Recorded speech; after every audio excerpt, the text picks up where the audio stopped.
Alright guys, so today I really want to talk about the serious soy in modern day Dragon Ball, in Dragon Ball Super. Now for all you young guys, yeah, this is probably all you know. You most likely have never seen Trunks and Goten aside from as they are now, which is a complete disgrace if you grew up in my generation. Now, in the last video, I spoke about hope and how Dragon Ball Z gave hope to some of us and other people, well, to pursue different things, but ultimately, one thing that Dragon Ball Z gave hope to all dudes in particular was having strength, having hope in their own strength, so long as, well, they trained. And that training can change your circumstance, will allow you to defeat your enemies, or, well, that sort of idea ultimately. So it was very inspiring, right? It was very inspiring seeing characters power up and get all buff and muscular and beat each other up, right? But at the end of the day, they had to train for the power they had, right? For the strength they had. This is an abomination. Look at the soy up in this.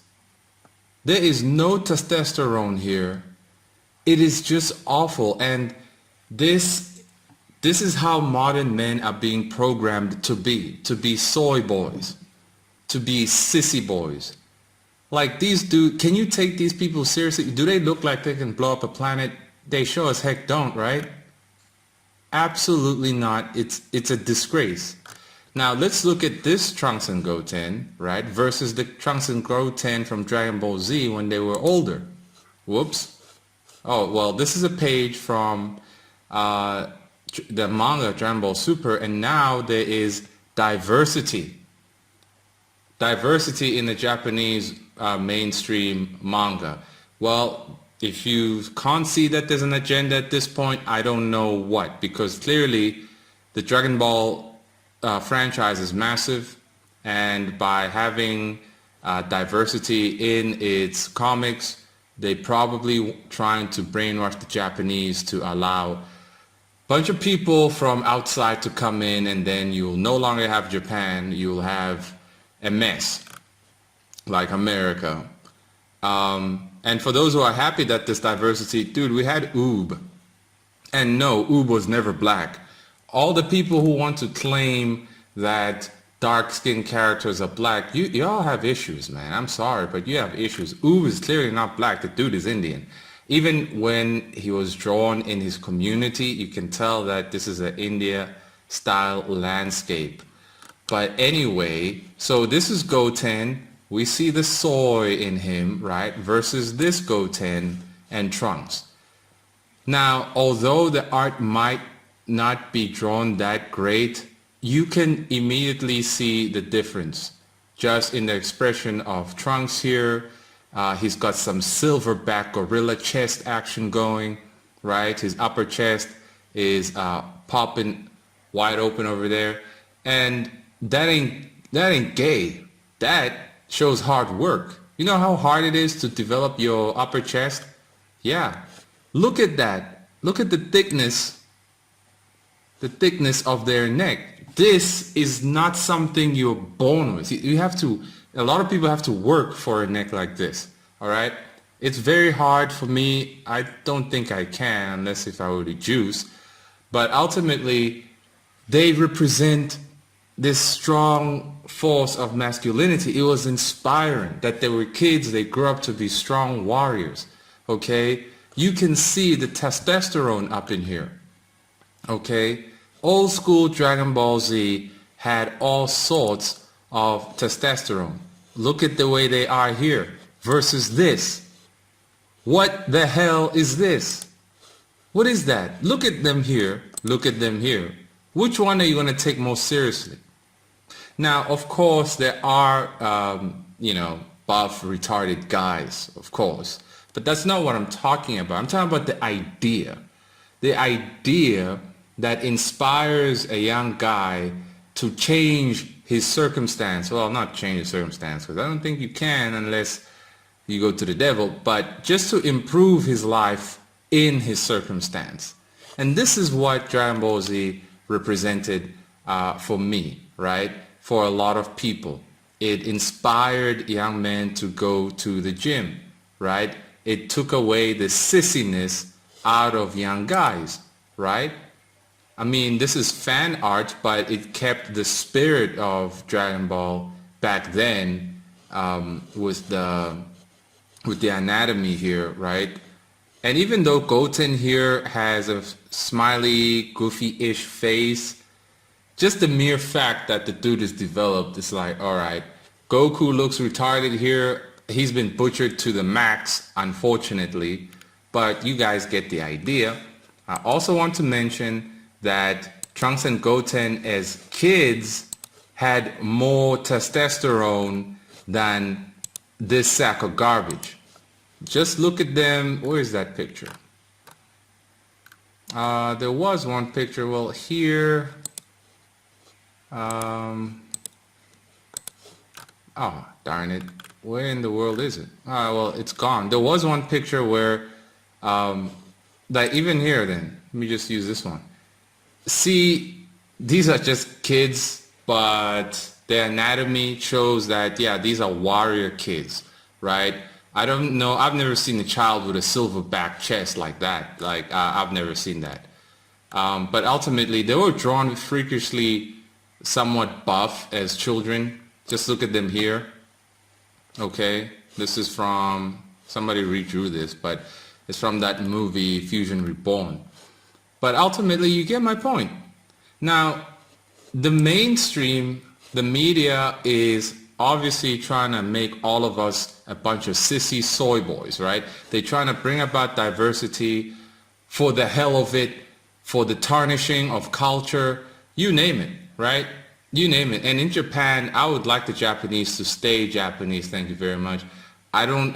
This half and half stuff, well, whatever. I mean, marry whoever you want, right? But in general, if there's an idea behind it, an agenda behind it that you want to extinguish what is authentic, that is what's horrible. And when you extinguish what is authentic, then you can't be inspired. Imagine the Japanese were all half and halves, right? A mixture of people, and then you have a hot mess like America or South Africa is a hot mess for different reasons, but you just have a hot mess, right? When you have a hot mess, you can't inspire other people. The Japanese, keeping their authentic looks, their authentic culture, and not mixing, was able to inspire people like me and people like you to pursue their art form, right? And give us hope that in this world, there's more to life than just kicking a football if you're black, more to life than shooting your cousin if you're black and you grew up in the hood, or there's more to life than being whatever if you're a different race or whatever, right? Ultimately, being authentic and having an authentic culture that keeps its ways of expressing itself as long as nobody gets killed for it, nobody gets raped for it, because yes, there are toxic practices in all cultures, really. So you have to be able to tell that, okay, this part is rotten, this part is good. But ultimately, the good part inspires others, right? And that is what we all need to fight for here, right? To preserve the way Japan has always been, because as soon as you put niggas up in there, hey man, things are not gonna go well. Like, y'all can say I'm an Uncle Tom and I hate black people. Nigga, I'm black, all right? I'm not an Uncle Tom. I'm just saying is that I hate seeing the moment diversity is preached to you, there always has to be a nigga's face in there. I hate that. I hate that. It feels like the nigga is always a token. If you want to click or check some quotas that you follow in the diversity agenda box, well, just put a random black dude in everything and then automatically things just supposed to mean it's going to work out. No, that's terrible. Now, this is the main artist of the Dragon Ball Super manga. Now, if we come to this little Dragon Ball Deliverance fan-made series. This is amazing. This shows Trunks and Goten in a different light that we have never seen before. Now let's just watch this a little bit. These guys, if you guys haven't checked them out, you should. Go to their channel, Frame 1. Like, honestly, their action scenes, the story, everything's amazing. 10 times better than what Toriyama has done. And I don't really respect Toriyama anymore. He's treating his own work like toilet paper, and it feels like he just got lucky, he didn't really care, and he just does random things with the franchise. So screw him, don't care about him. But there are some fans who care deeply about the franchise. They care so much that they went over and beyond, right? They went Super Saiyan 3, Super Saiyan 4, doing better than Toei Animation itself, doing better than the main artist of Dragon Ball Super. This is what I'm talking about. This is what true inspiration and hope is, right? Because Dragon Ball Z was animated correctly, drawn correctly back in the day, it inspired the guys behind this fan-made series to do something even better than what the franchise has done prior, right? This took a lot of work. It took them a year and a couple of months to release like a 50-minute episode, which is a huge achievement, right? But it just goes to show that they went over and beyond because they were greatly inspired. They were inspired. They were given hope. They realized that I don't have to be a drug addict or a dork. I can get to work and create something awesome for other people to watch and also be inspired. So when I watched this, I was honestly inspired. I was motivated that, hey man, keep it moving, keep pushing. Now I think they did animate this digitally, but they did manage to put some sort of filter to try and make it look traditional. So congrats to them for doing that, because it does bring the nostalgia vibes, something that I'm trying to recreate in my manga now, because I don't want to draw digitally anymore. And even though the quality of it may drop, ultimately it will bring about the feeling that I want people to experience when reading it, right? That nostalgia, that sense of this is authentic. But anyway, my favorite scene in this series is just so cool when they go Super Saiyan 2, and I suppose I'm spoiling it for you guys, but oh well, you'll be fine. So this part here, this was full of testosterone.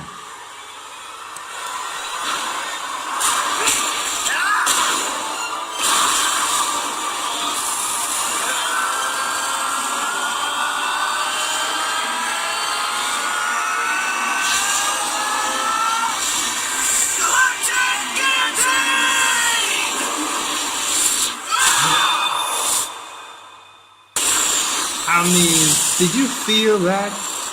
Did you feel the power level in that? Did it get your blood boiling as a guy without any soy in his veins? Did you feel the testosterone? Did it make you want to power up as well? Did it make you want to go bench press something? I feel like bench pressing right now, right? The anatomy captured perfectly here, right? 3D delts. This imagery is inspiring in itself, right? Watching them destroy that little monster, or a big monster, was really cool. And this is what I'm talking about, y'all. What sort of stories are you telling? What sort of character designs are you bringing to the table? Because I'm telling you, man, if you're bringing this right here on the table, dude, we don't want to read this. We don't want to read some penciled neck, noodle arms, little boys, you know. And look, I don't have great genetics, right? I've been working out for a while, and it's like yeah, I got some beef on me now, right? But I wish I can go further, but I don't have the means to go further. Because reality, man, you need to eat a lot, and I can't afford to eat a lot right now. So I can only reach the level I've reached thus far. But hey, some people can go beyond that. Some people's genetics allows them to just go beyond regardless of the circumstance they're in. For me, I'm not that lucky. But ultimately, I've gotten the beef that I needed to handle a few niggas if I have to. And watching this and seeing scenes like this, it's inspiring. It allows me to always be motivated. It keeps the flow going as a guy. This channel is not for females, okay? I'm talking to you young guys because we need each other, right? We need each other. Andrew Tate got arrested, I'm sorry, but the guy's a flippin' liar anyway. I don't trust that dude. Besides, he tells you to get all that money. How did he get his money? By pimping these hussies, right? He pimped girls out, got the money, and then he tells you, get the money magically, get buff, and then you're going to get all the women you want. You just can't keep them if you get arrested. They're not going to come visit you in prison because you got arrested. See, that sort of rhetoric is just retarded, man. So for us right here, we are not Andrew Tates. We are artists. We're trying to tell a story, right? And if you grew up in this generation here, then you owe it to everybody around you. You owe it to everybody around you to go over and beyond, right? Or just try your very best. But ultimately, you see the effort these guys put in here. Try to put as much effort in as possible in your own content, and stop telling weasel sissy boy stories. And please remove such character designs. I'm not saying all your characters have to be super buff and stuff like Superman comics, but they can't look like this, because who's your target audience? If you're writing for children, little boys or little sissy boys, okay, no problem. There's plenty of sissy boys running around today, right? But if you want for the general population, then what you got to do is get some Dragon Ball Deliverance action, get some 3D Delt action, right? And stop with the forceful diversity stuff. In my manga, so far, you didn't see any diversity stuff. The whole thing is based on a European setting, a Germanic, Slovakian sort of environment, even though I didn't really visually capture that correctly. That's where I like Germany. So I like the culture, I like the vibe, I like what it used to be, not what it is now, full of soy. So I was inspired by it. I wasn't inspired by anything in Africa where I live. I'm sorry to the Africans who get angry about that reality. I wasn't inspired, man. It was not inspiring having a witch doctor for a grandmother who tried to kill me. It was not inspiring to deal with the fact that some random dude almost killed my wife. That's not inspiring. It's not. And when I look at our history, it's not inspiring either. Shaka Zulu killed his own people, was wearing animal skin, living in huts. That's not inspiring. You want to talk about Timbuktu? Nigga, I'm not from Timbuktu. I'm not from the northwest of Africa. I'm not. I'm from here, and there's nothing here that inspired me. I had to look outside. And so when you guys want to force diversity, you want to take away what makes Japan Japan, what makes Germany, what made Germany Germany. And that's why I'm against all that stuff, right? You want to tell a good story? Fine. Put your life experiences up in there. Put your influences up in there. But don't rewrite it to appeal to a modern, sissy, noodlehead audience. This is our enemy. This is our enemy. It's our enemy right there. This right here is our friend. This is our friend, and this is what everybody should strive for. So anyways, Dragon Ball Super, garbage, piece of filth. Shame on Toriyama. Dude should just go to sleep. And Toyotaru, the artist for Dragon Ball, should also go to sleep. And I guess the real fans will keep doing the work that Toriyama should have been doing. But anyways, that's my 2 cents. Until next time.